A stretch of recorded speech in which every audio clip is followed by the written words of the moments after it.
لله رب العالمين الرحمن الرحيم مالك يوم الدين إياك نعبد وإياك نستعين اهدنا الصراط المستقيم صراط الذين أنعمت عليهم غير المغضوب عليهم ولا الضالين آمين.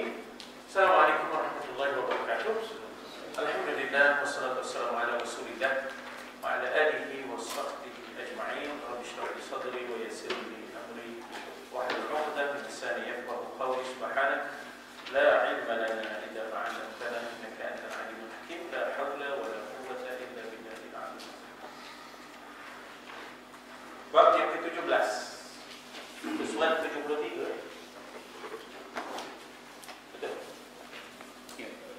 Betul, insyaAllah. Qala al-musannif rahimahullah, al-amanah wa at-tawbah. Al-amanah wa at-tawbah.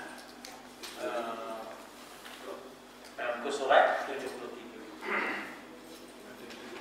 Jadi kita bila kita bicara buku yang, kalau buku yang Rumi 73, yang cetakan lama ada yang 75, ada yang 75 ya. Pokoknya babnya bab 17 lah. InsyaAllah. Jadi insyaAllah saya akan ambil sedikit masa. Lepas itu kita memohon jasa baik Cik Rai berkongsi maklumat dengan kita perkara isu semasa yang ada kaitannya dengan amanah, ya, dan seumpamanya, ya, dan seumpamanya, insyaAllah. Jadi dalam bab amanah ni kita selalu diwar-warkan setidak-tidaknya setiap Jumaat. Innallaha ya'muru bil 'adli wal ihsan, ya, wa ita'i dzil qurba wa yanha 'anil fahsya wal munkar wal baghi, ya. Itu satu amanah juga. Ya'muruna bil 'adli, ya'muruna bil 'adli, innallaha ya'murukum bil 'adli wal ihsan. Berlaku adil itu suatu amanah. Berlaku ihsan itu adalah merupakan suatu amanah. Dan selalu ayat yang kita dengar, inna 'aradna al-amanata, ya, ila as-samawati wal ardi wal jibal.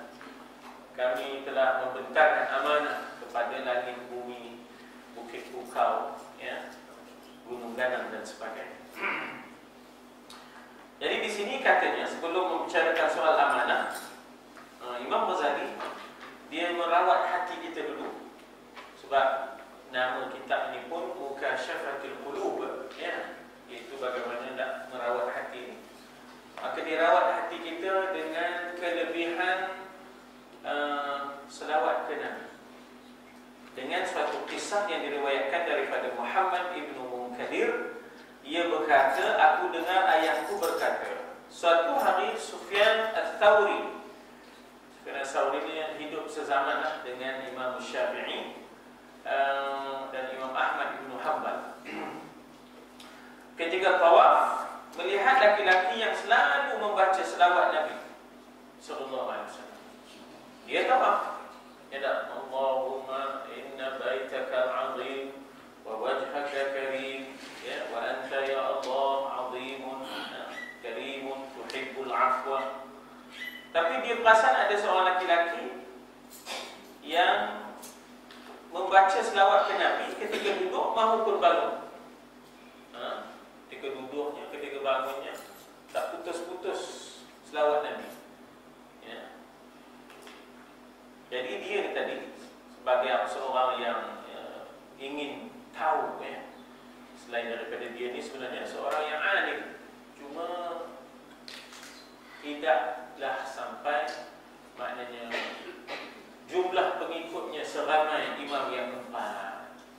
Walaupun sebenarnya dia punya ilmu, tapi dia tak punya pengikut yang ramai dan tenggelam begitu sahaja, ya, mazhab Sufyan al-Thawri. Pandangan-pandangan ini tenggelam pasal tak ada pengikut-pengikut. Tapi dia seorang yang alim.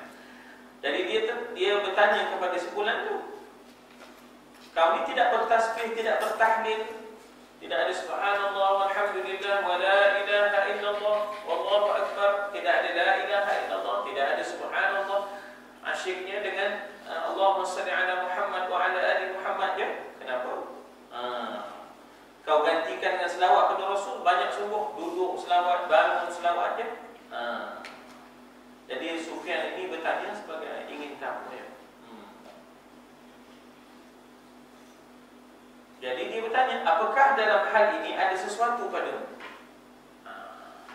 Ada tak kejadian sesuatu yang menyebabkan kamu begitu banyak berselawat ke Nabi? Ada tak peristiwa-peristiwa? Jadi Sufyan tidak terus maknanya down kan, maknanya lelaki ini, bahkan bertanya apa sebenarnya sir minal asrar, rahsia di sebalik amalan yang begitu banyak berselawat ini ya. Dia ni tadi yang ditanya bertanya kembali, siapa engkau? Siapa kamu? Ya tak? Kau ni siapa? Dia tak kenal Sufyan Ats-Tsauri ya, alim besar ya. Lalu aku menjawab, ana Sufyan Ats-Tsauri ya, akulah Sufyan Ats-Tsauri. Bila dengar itu, kemudian si lelaki ini pun menerangkanlah, kalau engkau tidak seorang zahid, tidak kuceritakan perihalku. Maknanya dia ini tadi meletakkan ya, kita kata meletakkan semacam syarat, aspek-aspek yang menjadi rahsia. Aspek-aspek yang menjadi rahsia itu dilihatnya orang ini layak menerimanya ya, tidak akan maknanya terseleweng daripada bila menerima apa yang akan disampaikan. Kalau tidak akan kuceritakan perihal aku dan tidak aku beritahu rahsia ini kepadamu. Kemudian lelaki itu berkata kepadaku, kisahnya ialah ayahku menunaikan haji ke Baitullah, lalu jatuh sakit di satu tempat ya, aku pun menunggu beliau, takdirnya meninggal ya, belum sampai haji ya, tiba-tiba wajah beliau setelah meninggal itu menjadi hitam, swaddat wajhuhu ya, maknanya menjadi hitamlah wajahnya. Aku berkata, inna lillahi wa inna ilaihi raji'un ya, kita dari Allah, kita kembali juga kepada Allah. Kututup wajahnya dalam keadaan aku bersedih, laki-laki tadi lah ya, laki-laki tadi, hingga tertidur dalam kesedihan kerana dia barangkali ya, terasa sesuatu lantaran wajah ayahnya tidak berseri, tidak maknanya bercahaya, bahkan kehitaman ya. Dalam tidur dia bersedih ni tadi, lalu tertidur. Lalu aku bermimpi melihat lelaki berwajah tampan, berpakaian cantik, harum baunya. Dia berjalan mendekati ayahku, membuka selimutnya. Maknanya dia nampak ayahnya, jasad ayahnya yang sudah terbujur. Ada seorang lelaki yang tampan, harum baunya. Kemudian lelaki ini tadi membuka selimut yang menutupi wajah ayahnya, serta mengusap-usap ya, mengusap-usap tangannya ke wajah ayandanya hingga kembali putih. Dan dia maknanya menyaksikan itu, tapi bukan dalam keadaan yaqazah, bukan dalam keadaan jaga, tapi dalam keadaan tidur. Lalu dia berlalu, lelaki yang tampan, wangi ini tadi, cantik ini tadi ya, berlalu. Maka anak dia ni tadi, dia tariknya pakaian lelaki itu ya, nak tahu siapa orang ni, wahai hamba Allah ya Abdullah, man anta, siapakah engkau ni? Maklumlah bila dia tengok perubahan berlaku, perubahan yang mendadak, ayahnya yang tadi ya dah suram, tidak bercahaya, tidak berseri, tiba-tiba sudah bercahaya, sudah berseri begitu. Siapakah engkau? Lantaran engkau Allah memberi nikmat pada ayahku di negeri yang asing. Siapakah engkau? Lantaran engkau Allah dikaitkan dengan Allah, bukan disebutnya kuasa sakti yang ada pada lelaki itu, tidak ya tak? Bukan, tetapi lantaran engkau Allah, lantaran engkau Allah, maknanya dengan keberkatan engkau Allah ya. Lalu orang sebut bijahin Nabi ya tak? Bijahin Nabi, jah itu maknanya keberkatan lah ya. Bijahin Nabi maknanya dengan keberkatan engkau kembali putih ya tak? Maknanya begitu Allah memberi nikmat kepada ayahku di negeri yang asing, iaitu alam barzakh ini, bukan lagi alam yang ada ya tak? Ya, dia berkata, laki-laki yang cantik ya, lagi maknanya wangi ini berkata ya, Tidak kau kenal aku ini? Ana Muhammad ibn Abdullah sahibul Quran. Tidak akan kau kenal siapa aku ini? Ana Muhammad ibn Abdullah sallallahu alaihi wasallam. Ana sahibul Quran. Tidak, akulah pemilik Al-Quran. Adapun orang tua kamu memang keterlaluan. Justru itulah maknanya kehitamanlah wajahnya. Keterlaluan dalam tidak tangguh. Tapi di samping itu dia banyak selawat ke Nabi. Dia banyak maknanya berselawat kepada aku. Dalam pada Harubiyah punya itu, dalam pada Harubiyah punya ayatnya itu. Tapi ada pula kelebihan ayat, iaitu banyak selawat ke Nabi. Itulah maka anak learn tadi mengikut kelebihan yang ada itulah. Sebab maknanya nak berkongsi kelebihan. Tidak maulah berkongsi kekurangan, berkongsi kelebihan, iaitu banyak berselawat itu. Ketika dia ditimpa bencana, dia memohon pertolongan kepada aku, sedang aku penolong orang yang membaca selawat kepada aku. Salatan tunjina biha min jami'il ahwali wal afat. Selawat yang boleh menyelamatkan orang yang berselawat itu daripada seluruh jami'il ahwal. Ahwal ni benda-benda yang menakutkan, benda-benda yang dahsyat, benda-benda yang ngeri. Itu ahwal. Tapi dengan ha simpul. Min jami'il ahwal, bukan ha pedah. Ada juga ha pedah, iaitu ahwal dengan makna hal ihwal. Tapi ada ha simpul dengan makna sesuatu yang menakutkan, yang mengerikan. Jadi dengan banyak selawat itu tunjina biha min jami'il ahwali wal afat. Afat ini adalah penyakit-penyakit hati. Banyak selawat maka dapat merawat hati kita. Banyak selawat dapat menghilangkan rasa gerun, rasa ngeri, rasa takut. Itu dipanggil jami'il ahwali wal afat. Kita orang tua kan begitu. Dia bawa selawat banyak. Meramput, dia kan berkeheh. Kena nak marah, dia berkeheh. Nengok tak tentu kadu, dia rokoknya tak tentu kadu. Cuma dia bawa selawat. Selawat ke Nabi. Bawa selawat ke Nabi, kata orang tua. Supaya cool down, tenang. Gitu. Sebab itu dia katakan tunjina biha min jami'il ahwali wal afat wa taqdi lana biha jami'al hajat.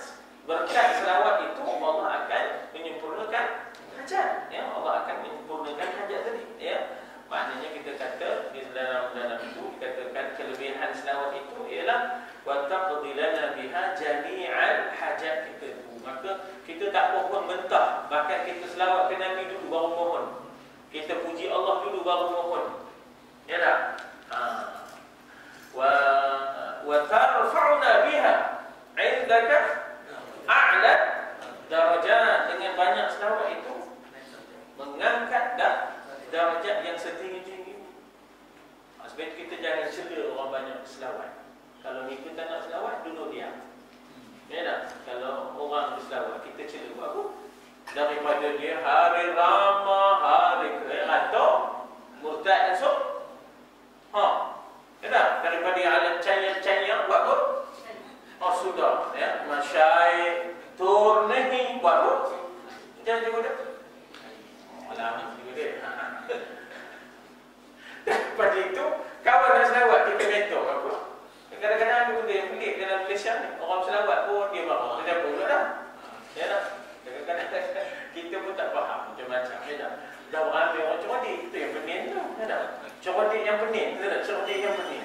Jadi sebenarnya kawan tu selawat dengan selawat itu maknanya tarfa'uha wa tarfa'uha bi'indaka a'lad. Ya tak? Jadi ketika dia ditimpa bencana, dia memohon pertolongan kepadaku. Sedangkan aku inilah penolong orang yang membaca selawat kepada aku. Ya, taqdi lana biha jami'al hajat. Kemudian aku terbangun, si lelaki yang bermimpi melihat ayahnya yang asalnya jasadnya terbujur kehitaman, tiba-tiba kembali berseri dengan berkat Nabi yang merusak wajah itu. Jadi maknanya daripada situlah maka dia pun terus menjadikan amalan berselawat itu menjadi amalan yang banyak sungguh dia lakukan. Dan Sufyan Ats-Tsauri tidak pula lah menolak dia, mencanggahi dia. Orangnya berilmu Sufyan Ats-Tsauri, tapi maknanya ini sir, rahsia ataupun pengalaman peribadi yang dia lalui untuk diri dia, maka dia pun berbanyakkan selawat. Jadi sebenarnya tuan-tuan, oleh kerana itulah maka kita kadang-kadang sebelum mengaji kita berselawat, lepas mengaji kita berselawat, tengah-tengah mengaji kita selawat, ya. Tak ada apa masalah. Setengah orang tu sengaja pula memilih malam Jumaat untuk ramai-ramai berselawat, menyenangkan hati dan perasaan, ya dah, menjemput kita kata rahmat Allah turun dan sebagainya dengan berkat selawat. Begitulah. Kalau kita nak bising-bising, baik kita bising-bising yang di panggung anniversary tu, panggung anniversary, lagu-lagu retro tu lah, ya tak? Kena nak bising dah. Jadi yang itu kita tak bising, orang selawat pula kita bising. Macam apa?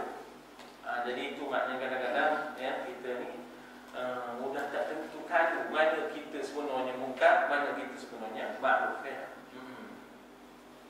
Maka diriwayatkan daripada Amr ibn Dinar dari Ja'far dari Nabi SAW, beliau bersabda, siapa lupa membaca selawat padaku, salahlah dia meniti jalan, ya, salahlah dia meniti jalan di syurga nanti. Mana tersalahlah dia di dalam menempuh sirat, ya, untuk ke syurga tu, tersalah jalan dia kerana kegagalan dia untuk berselawat kepada baginda sallallahu alaihi wasallam. Jadi ini sengaja dibawa oleh Imam Ghazali dalam kitab ini, ya, sebelum topik amanah dan taubat itu dibicarakan, betulkan hati dulu, ya, betulkan hati dulu. Jadi maknanya dia bagi dulu, maknanya kita kata spiritual ingredient dulu, ya, dia bagi spiritual ingredient. Maknanya kita bukan hanya nak berbahas polemik intelektual apa semua, tapi spiritualnya kosong. Ya tak? Tidak ada.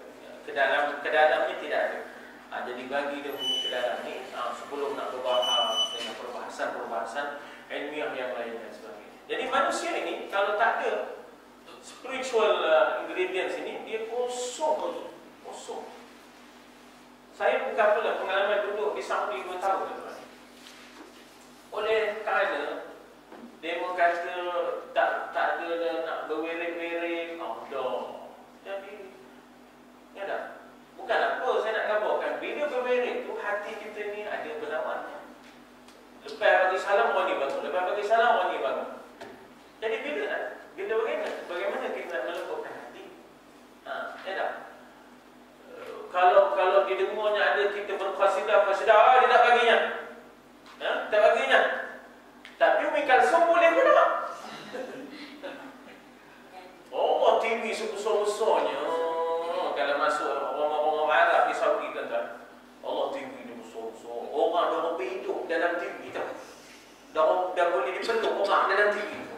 Boleh besar je orang. Kita masuk terkejut, ya dah. Mak dah berjaga yang orang itu, ya. TV ni besar. Oh, kamu tak bagi kita berqasidah, tak bagi kita bernasyid. Umi Kalsum tak tahu pula. Jadi maknanya benda-benda hobi itu menyebabkan hati itu jadi kerai.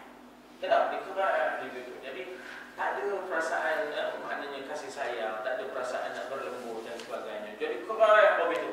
Ya, jadi kerai.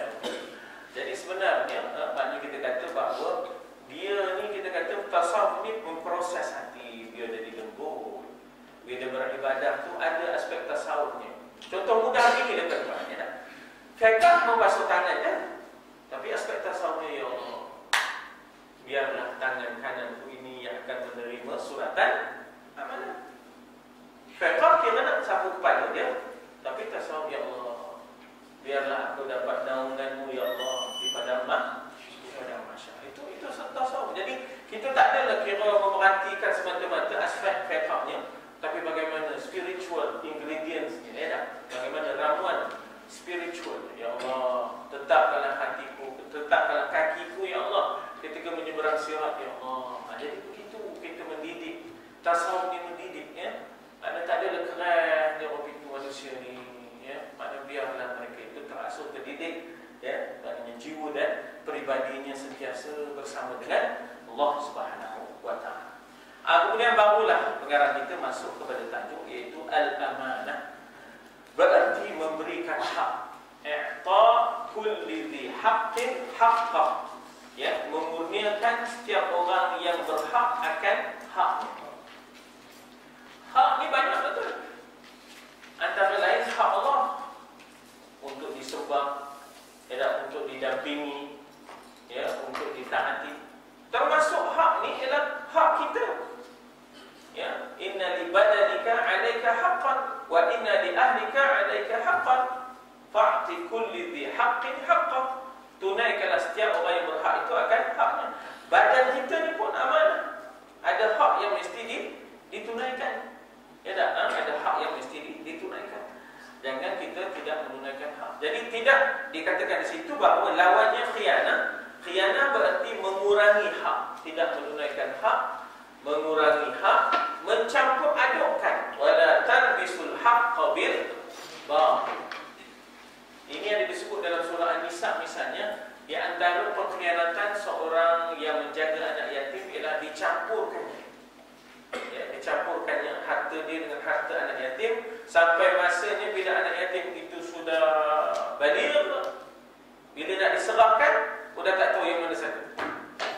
Itu pun pengkhianatan juga. Atau sampai masanya patut diserahkan, dia tidak serahkan. Itu pun pengkhianatan juga. Atau sampai masanya bila patut diserahkan, diserahkan tapi tidak cukup, dikurangkan. Itu pun pengkhianatan juga, ya.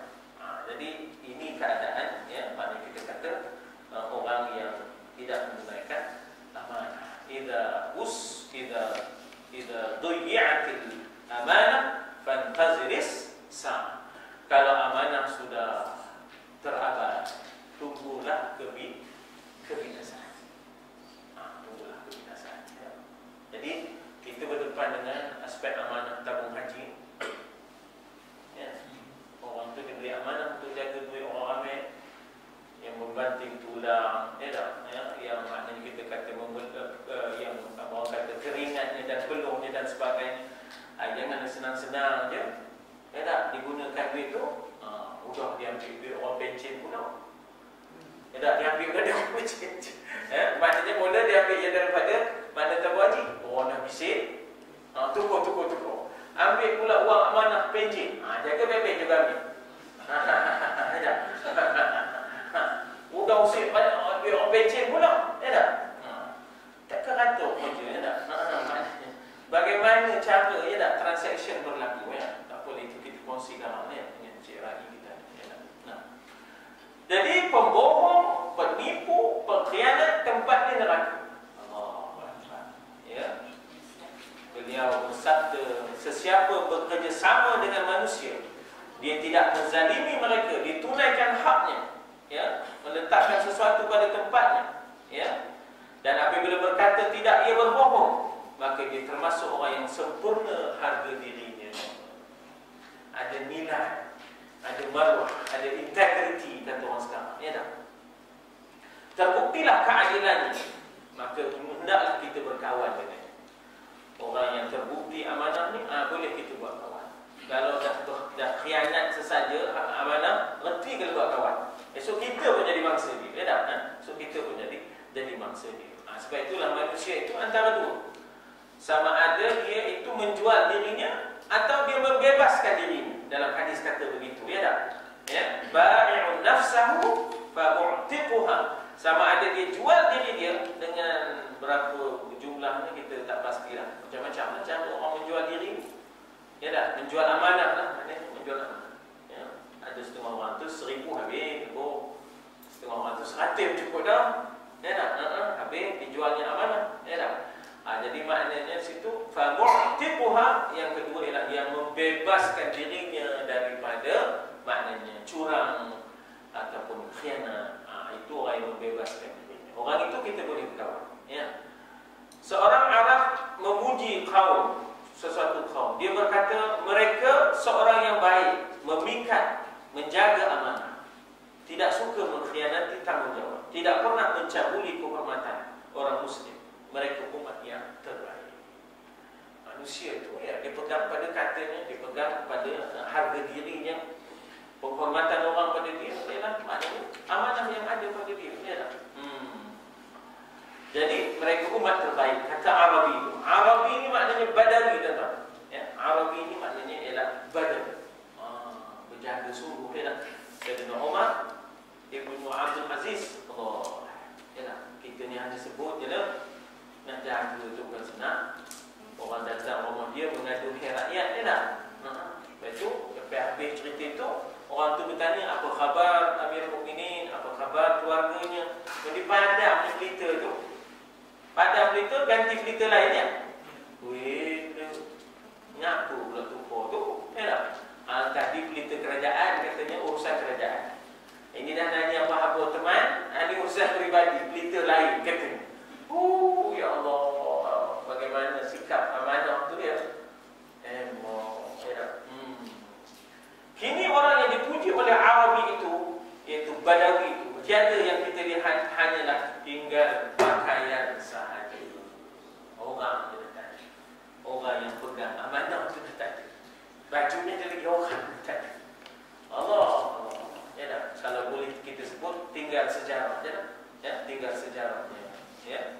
Sebagaimana dalam syair, dengan siapa orang percaya dan dari mana teman yang mulia, telah terjadi kebanyakan orang memakai topeng menutupi belang. Sebenarnya dia belang. Sebenarnya dia belang, ya. Tapi tak nampak belang. Pasal pakai topeng. Tertengok, ya tak? Bukan senang, ya tak? Dan ini semua kena berlaku, tuan-tuan. Ini kena berlaku, ya. Dan yang lain pula bersyair, telah pergilah orang-orang harapan, penjaga negeri dari kehancuran. Maka dengan itu saya tawakufkan di sini, ya, dekat telah pergi orang harapan, penjaga negeri dari kehancuran. Ya, tuan-tuan dan puan, jangan kita fikir alim sufi tidak ambil pot, tak ambil pot, tak ambil peduli soal negara.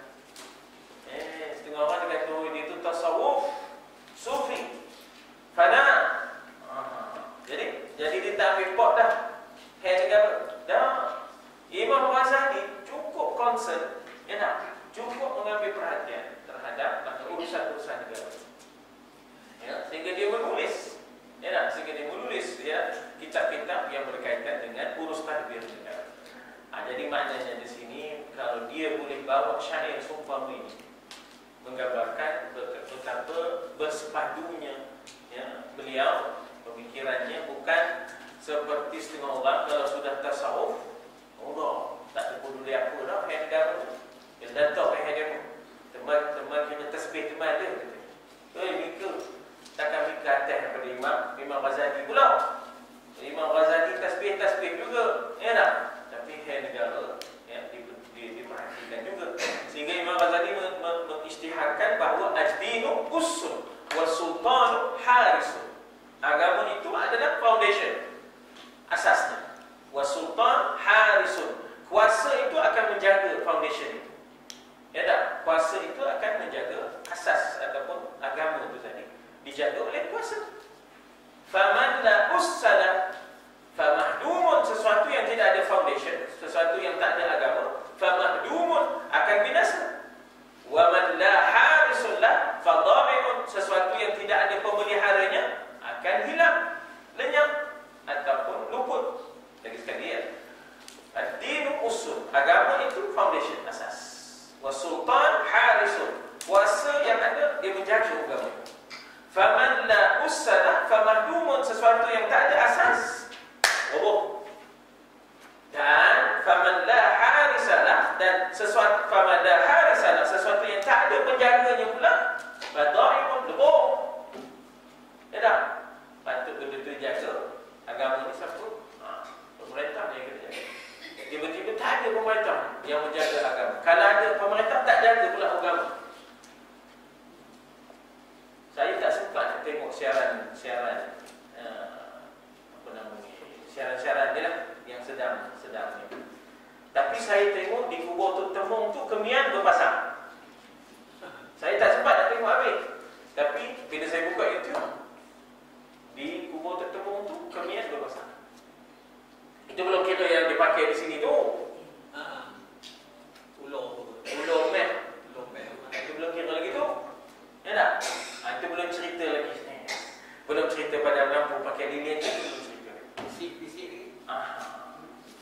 Jadi maknanya tak tahu juga apa dia bising. Dia mampu je dia tahu dah.